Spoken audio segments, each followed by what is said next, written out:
I genuinely believe that these three cartoons changed the entire game when it comes to kids' cartoons. I say that because before these shows, and kind of like during when they first started, cartoons were very much still gaggy, still much very gimmicky, still very childish, if you will. But I feel like after these shows really picked up in their stories, it created a space where cartoons became a little bit more serious. And honestly, it kind of started with Teen Titans, the old show.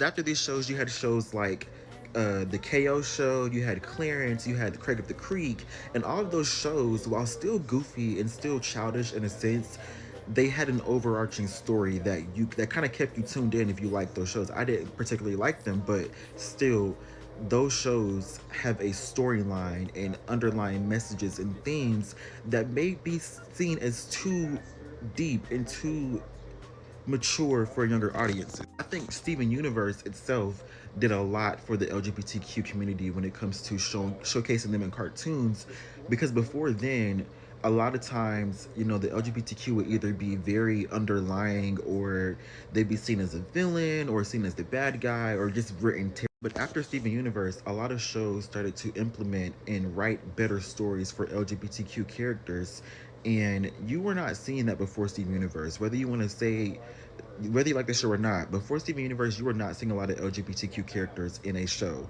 I'm sorry. And if you did see them, again, they were very much secret, or people didn't know, or it was just hinted at. It was never full blown said, or full blown implied that this is what they are. Still to this day, I wish that there was like a big open world game for Adventure Time, because it's one of those universes where I feel like an open world game like Skyrim would have ate for a show like Adventure Time. It was just so expansive and so many stories, so many plot twists, so much lore into this franchise. Like, you have to literally, I need to do like a deep dive on this show, and it's gonna take me a long time to get through all the season episodes to really do a deep dive.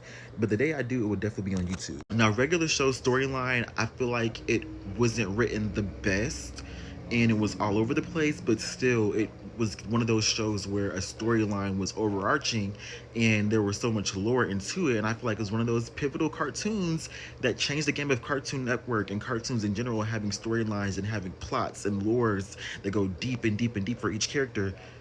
These three shows, Regular Show, Adventure Time, and Steven Universe, changed the game of the cartoon history from then into now.